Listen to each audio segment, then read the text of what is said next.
শুকুৰবাৰে নতুন দিল্লীৰ গৃহ মন্ত্ৰালয়ত আলফা চৰকাৰৰ বহু চৰ্চিত আৰু প্ৰতীক্ষিত শান্তি চুক্তি হ'ল। গৃহমন্ত্ৰী অমিত শ্বাহ আৰু মুখ্যমন্ত্ৰী হিমন্ত বিশ্ব শৰ্মাৰ উপস্থিতিত হোৱা এই চুক্তিত কি আছে সেয়া ইতিমধ্যে ৰাইজে গম পাইছে। কিন্তু এই চুক্তিক লৈ ৰাজ্যৰ বিভিন্ন মহলত ব্যাপক প্ৰতিক্ৰিয়াৰ সৃষ্টি হৈছে। গৰিষ্ঠ সংখ্যক লোকেই তীক্ষ্ণ সমালোচনা কৰিছে চুক্তিত স্বাক্ষৰ কৰা আলফা নেতৃত্বক। প্ৰাক্তন আলফা সমন্বয়ৰক্ষী সমিতিৰ প্ৰতিষ্ঠাপক সভাপতি তথা আলফাৰ প্ৰাক্তন উপমুখ্য সেনাধ্যক্ষ কল্পজ্যোতি নেওগে ক'লে, এয়া চৰকাৰী অনুগ্ৰহত কৰা চুক্তি, অৰ্থনৈতিক পেকেজৰ বাহিৰে একো নাই। খিলঞ্জীয়াৰ ভূমি, ৰাজনৈতিক সুৰক্ষাৰ কথা নাই এই চুক্তিত। এইখন একেবাৰে চৰকাৰী অনুগ্ৰহত কৰা চুক্তি বুলি মই ভাবোঁ, যিহেতুকে চুক্তিত অৰ্থনৈতিক পেকেজৰ বাহিৰে অসমীয়া খিলঞ্জীয়া লোকৰ সুৰক্ষা, সাংবিধানিক সুৰক্ষা, ভূমিগত সুৰক্ষা, সাংস্কৃতিক সুৰক্ষাৰ বিষয়ে কোনো ধৰণৰ কথা তাত দফাত সুনিৰ্দিষ্টকৈ লিখা হোৱা নাই বা দফাত সন্নিৱিষ্ট কৰা হোৱা নাই। যদি অসমীয়া জাতি খিলঞ্জীয়াৰ মানুহখিনিৰ অধিকাৰী যদি সাব্যস্ত কৰিব পৰা নগ'ল এইখন চুক্তিত, সাৰ্বভৌমত্ব বাদ দি পেলাই, তেনেহ'লে এইখন চুক্তিটো কোনো ধৰণৰ চুক্তি বুলি ক'ব পৰা অৱস্থাত মই অন্ততঃ মোৰ ফালৰ পৰা মই ক'ব নোৱাৰিম। আত্মসমৰ্পণকাৰী আলফাৰ সভাপতি ৰাজকুমাৰ দুৱৰাই ক'লে, এই চুক্তি প্ৰতাৰণা আৰু বেদনাদায়ক দলিল। ৰাজনৈতিক যিটো সুৰক্ষা, ৰাজনৈতিক যিটো আমাৰ সুৰক্ষা অসমীয়া জাতিয়ে পাব লাগিছিলে, ৰাজনৈতিক সুৰক্ষাটো নাই, অৰ্থনৈতিক সুৰক্ষা নাই, ৰাজনৈতিক সুৰক্ষা নাই। সেইকাৰণে আমি কৈছোঁ যে এখন প্ৰতাৰণা আৰু বেদনাদায়ক দলিল, য'ত 12,000 শ্বহীদৰ বিনিময়ত এনেকুৱা এখন দলিল কৰিলে ইতিহাসে কিন্তু এইখন দলিল কেতিয়াও নামানে আৰু এইটো অসমৰ কাৰণে এক ভাবিব নোৱাৰা এখন দলিল। ইফালে আলফাৰে একাংশ নেতা সদস্যই এক প্ৰেছ বিজ্ঞপ্তিযোগে এয়া চেতিয়া, ৰাজখোৱা, চৌধুৰী, হাজৰিকা আৰু ভাৰত ৰাষ্ট্ৰৰ মাজত হোৱা অৰ্থনৈতিক বুজাবুজিৰ সন্ধিপত্ৰ বুলি সমালোচনা কৰিছে। লগতে শান্তি চুক্তিত স্বাক্ষৰ কৰা আলফাৰ কেন্দ্ৰীয় নেতৃত্বই সাধাৰণ সদস্যক একো নজনালে বুলি গুৰুতৰ অভিযোগ উত্থাপন কৰিছে। এই সমালোচনাৰ প্ৰত্যুত্তৰ দিছে আলফাৰ সাধাৰণ সম্পাদক অনুপ চেতিয়াই।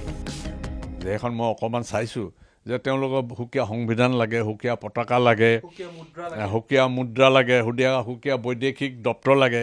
এইবিলাক ৰঙীন সপোন দেখা কথা। গতিকে এটা কথা হ'ল কি, মই এটা নিশ্চিত ক'ব পাৰোঁ, আমাৰ আলোচনা প্ৰক্ৰিয়াত থকা কোনো সদস্যই এই চুক্তিৰ বিৰুদ্ধাচৰণ কৰা নাই। 1 নম্বৰ। 2 নম্বৰ, প্ৰাক্তন কোনো সতীৰ্থই, আমাৰ যিসকল প্ৰাক্তন আলফা ঐক্য মঞ্চ বুলি এটা সংগঠন আছে, প্ৰাক্তন আলফা ঐক্য মঞ্চৰ কোনো সতীৰ্থই এইটো বিৰুদ্ধাচৰণ কৰা নাই। ইয়াত আৰু এটা প্ৰাক্তন আলফাসকলৰ ভিতৰতে এটা গ্ৰুপ আছে, যিসকলক নেকি চৰকাৰী পৃষ্ঠপোষকতাত তেওঁ সংগঠিত হৈছিল, সেইসকলে দিছে যেন মোৰ অনুমান হৈছে। আৰু এইটো ক্ষেত্ৰত মই বিশেষ গুৰুত্ব দিয়াৰ প্ৰয়োজন আছে বুলি নাভাবোঁ।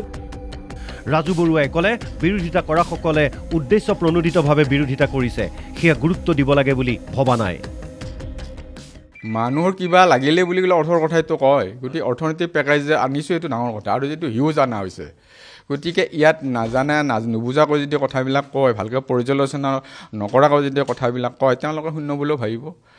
আৰু এটা এছাম মানুহে বিৰোধ কৰিছে। আমাৰ যেতিয়া জেলত থাকোঁ, জেলত থকা অৱস্থাত এছাম মানুহে আমাক কৈছিলে যে আপোনালোকে হেৰিত থাকক, জেলৰ ভিতৰত থাকক, আমি আলোচনাটো আগবঢ়াই লৈ যাওঁ। আমি তেখেতসকলক উলিয়াই দিলোঁ, জেলৰ পৰা উলিয়াই দিলোঁ। সেই মানুহখিনি বেছি এইটো অপোজ কৰে, স্বাভাৱিক। তেওঁলোকৰ তাত কিবা প্ৰাপ্যতা আছিল, তেওঁলোকৰ এইটো ফকাজৰ প্ৰশ্ন এটা আছিলে, সেইবিলাক বন্ধ হ'ল। বন্ধ হোৱাৰ লগে লগে আজি সেইখিনি মানুহ ইয়াতে এই চুক্তিৰ বিৰুদ্ধত ক'ব আৰম্ভ কৰিছে যে আমি যিখিনি আনিছোঁ, মই ভাবোঁ এইখিনি সবল, মই দুৰ্বল বুলি ভবা নাই। ইফালে 2003 চনৰ ভূটানৰ অপাৰেশ্যন অল ক্লিয়াৰ অভিযানত নিৰুদ্দেশ হোৱা শীৰ্ষ আলফা নেতা অশান্ত বাগ ফুকনৰ পত্নী মালিনী ইংটিভি ফুকনে ক'লে, নিৰুদ্দিষ্ট নেতাসকলৰ বিষয়টোৱে চুক্তিত স্থান নোপোৱাটো দুৰ্ভাগ্যজনক। ইমান দিনে আমি চালোঁ যে আমাৰ নেতৃবৃন্দই হওক, ভাৰত চৰকাৰেই হওক, কাৰো আগ্ৰহ প্ৰকাশ নেদেখিলোঁ। আৰু আমাৰ নেতৃবৃন্দই কিমান বিচাৰ খোচাৰ কৰিলে আমাৰ তাতো ক'বলগীয়া অলপ আছে, চিন্তা কৰিব লগা আছে। আৰু ভাৰত চৰকাৰে নিদিওঁ বুলি আচলতে তথ্যটো নিদিলে, সেইকাৰণে গুৱাহাটী হাইকোৰ্টত আমি তৰা গোচৰটো খাৰিজ কৰি দিলে। গতিকে এই ক্ষেত্ৰত মনৰ খং ক্ষোভবোৰ আছে, কাকনো কম, কোনেনো শুনিব নিচিনা। গতিকে মনৰ দুখ মনতে লৈ আছোঁ। আৰু এই আলোচনাটোৱে আমাক একো সফলতা আনি দিয়া নাই। আৰু যিখিনি কৰিব বুলি ৰাইজে ভাবিছে বা বিচাৰিছে, সেইখিনি কাৰ্যকৰী কৰিলেহে আমি গম পাম। কিন্তু ভূটান নিৰ্দিষ্ট সম্পৰ্কত একো শুদ্ধ সিদ্ধান্ত বা তথ্য বা বিচাৰিছোঁ বুলিও ক'ব লগাকেও একো আমাক নিদিলে আজিলৈ। এই প্ৰসংগত অনুপ চেতিয়াৰ মন্তব্য। নিৰ্দিষ্টসকলৰ কথা অন্ততঃ মই ঘূৰি অহাৰ পিছত 16 চনৰ পৰা আলোচনা টেবুলত তেওঁলোকৰ কথা উলিয়াই আছোঁ।